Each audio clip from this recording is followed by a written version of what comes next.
Back to Stranger Than Fiction News. This is a new episode that is soon to be banned. So take notes, feel free to get this information out there while you can, ladies and gentlemen. We're going to be talking about a preprint research paper produced by the Institute of Pasteur in Paris, France. We don't expect this research paper to get a lot of circulation, but it is very interesting. So we're going to be covering it. We're going to be talking about it. We're going to be saying hi to everybody in the audience as well. You're going to be stars of the show, so stick around.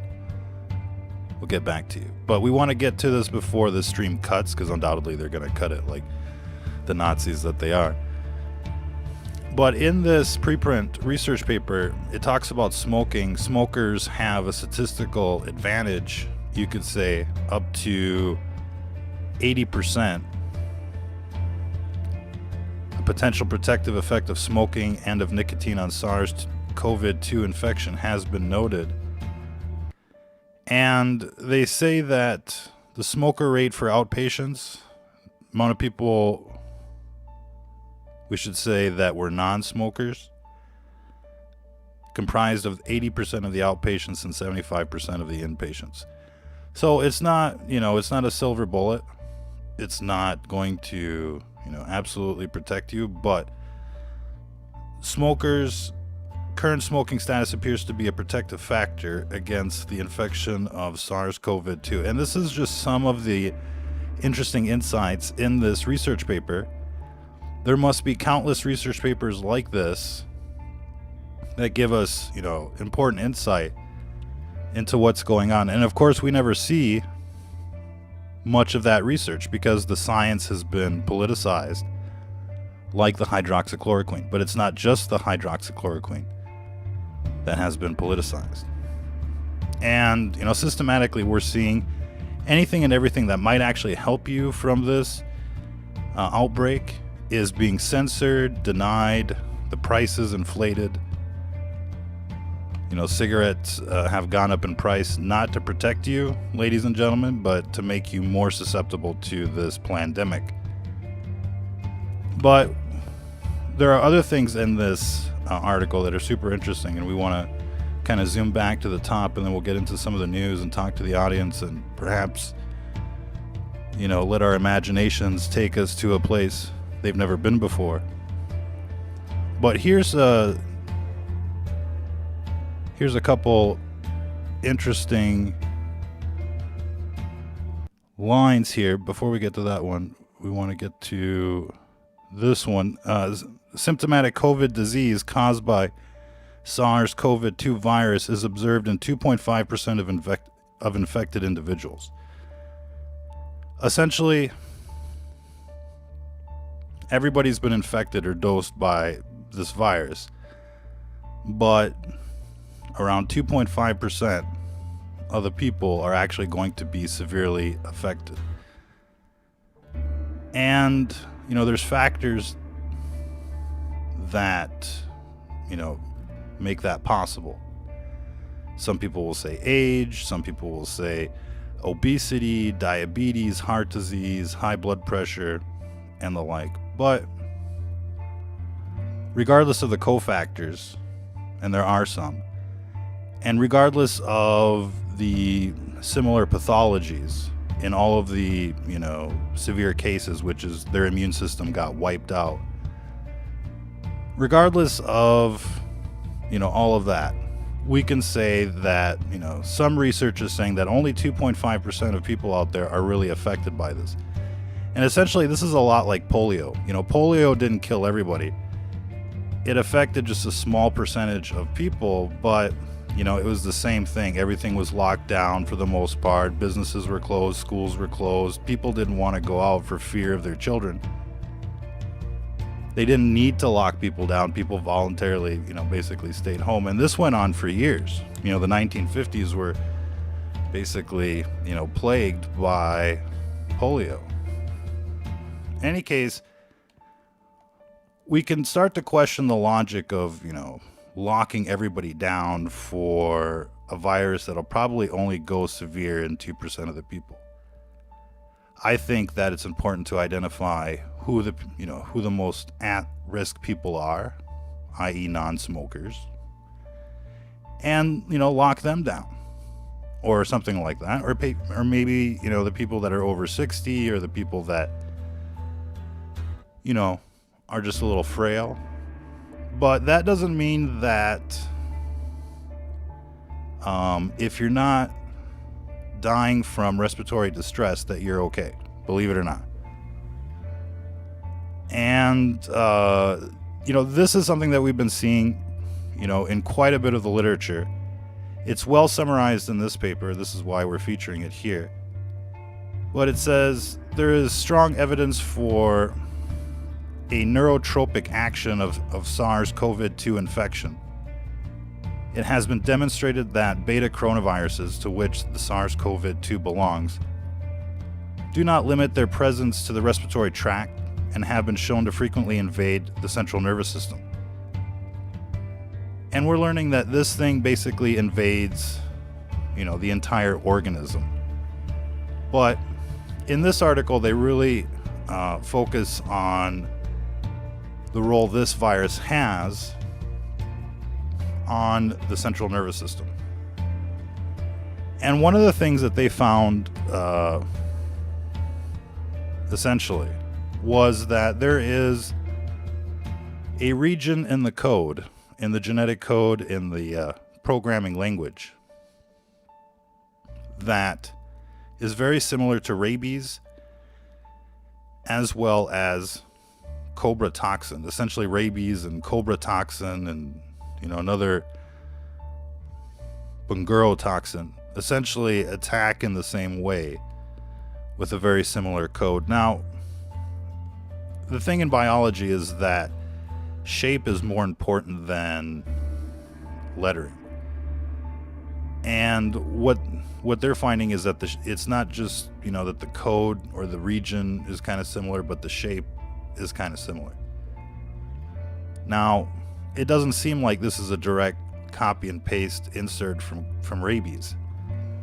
But essentially, they've coded in this region that gives it the same function as rabies and some venomous snake toxin.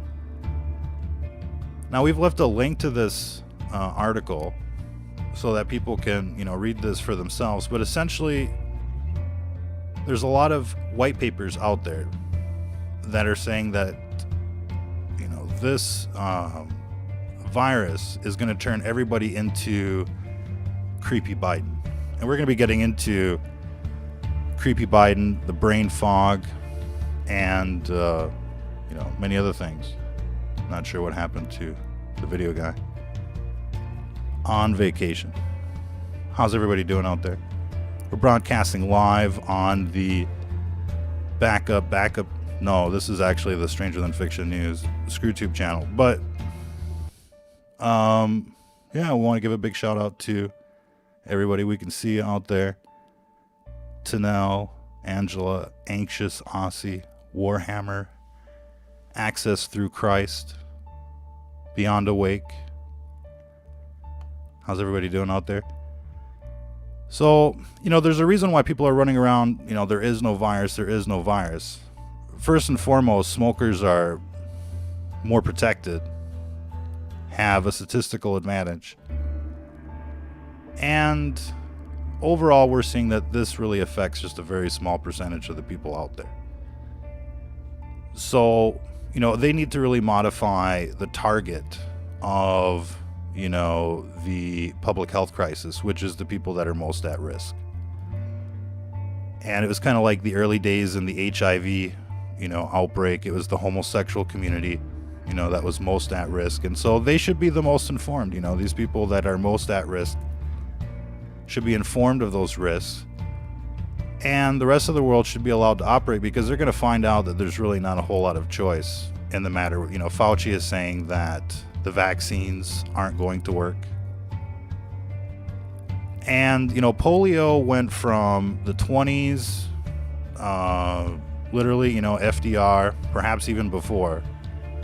But I mean, regular polio was like, going around in the 20s, the 30s, the 40s, the 50s.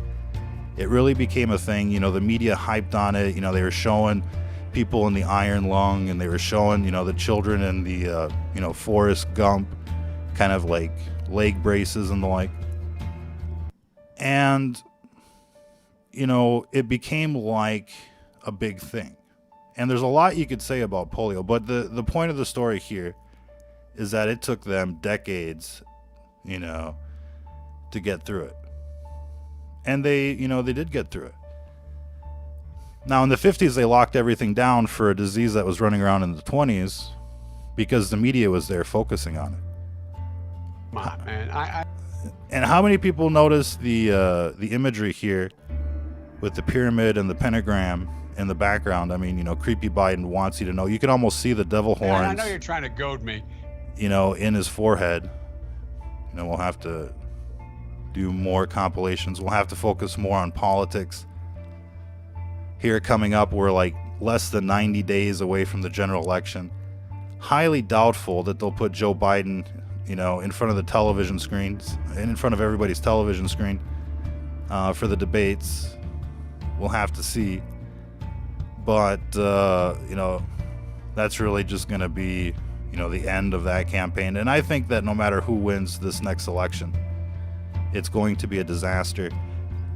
The way they handled this thus far has been a disaster. And, they're not talking about any of the details of the testing because there's a big problem with the testing still today. And some tests are just, 50, 60% accurate. They want to rush out antigen tests, to every point of service, every hospital, every clinic, every, school, where you can get a result in like 30 minutes, at the, in the office, at the human resources, department, etc. And these things are like 50 to 60% accurate. And they're selling it to everybody like, oh, but they're so fast, they're wonderful. So like, we have no idea when it comes to the numbers, but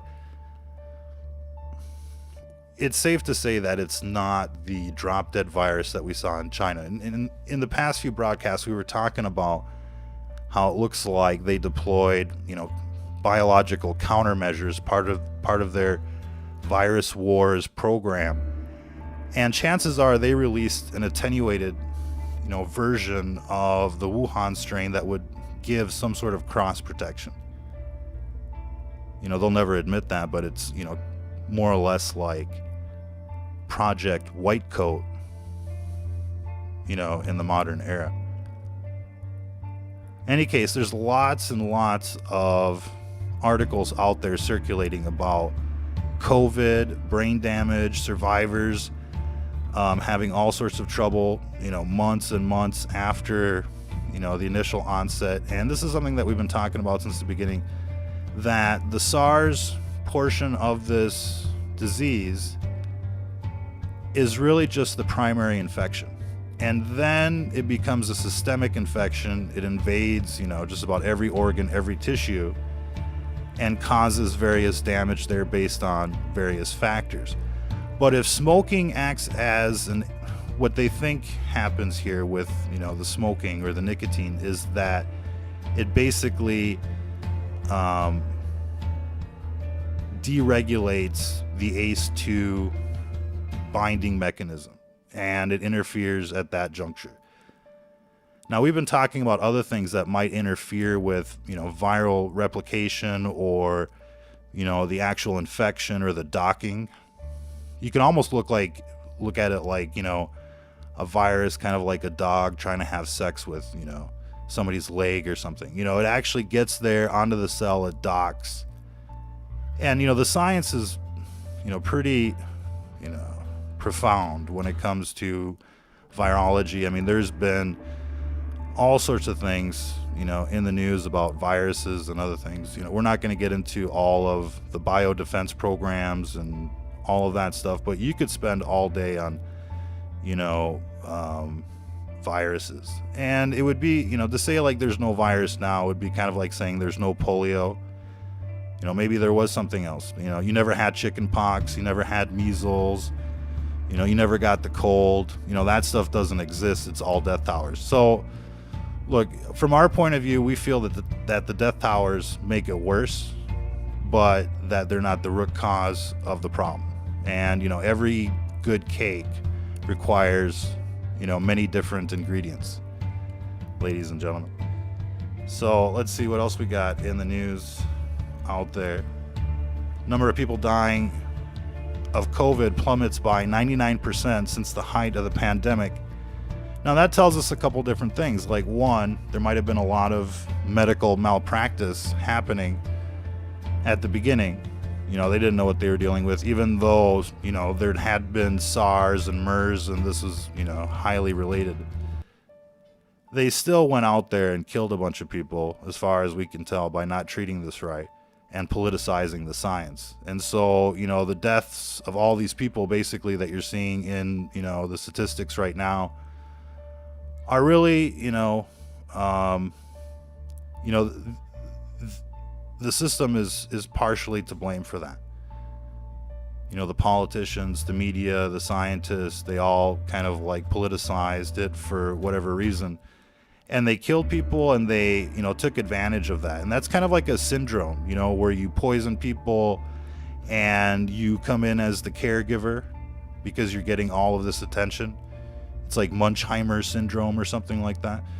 And so I think we're seeing a little bit of that. You know, everybody associated with this thing on an official level wants to be seen as a caregiver helping out, and they're getting all of this attention. They can do all of these press conferences, and they wouldn't, you know, be getting this attention if there wasn't this pandemic. And so, but in any case, the official reports now are that the numbers have dropped 99%. So maybe they understand, you know, the pathogenesis of this, you know, disease a little bit better now. But it's also summer, and we have less cofactors, which is the pollution that you have during the winter time from people, you know, burning, you know, things in their fireplace or, you know, other things, as well as co-infections with other viruses, which now makes it a super infection, which can have, you know, which can cause the immune system to go into a hyperactive state. And that's where we're seeing a lot of the problems. And so I think we're going to continue to see a big flux of, let's just say, hyper flu related deaths, you know, every winter until, you know, something happens, a vaccine or, you know, something else. But in any case, we can, you know, anticipate that this is going to linger for years. And it should also be fair warning to everybody out there that, you know, the SARS portion of this disease is just the first stage.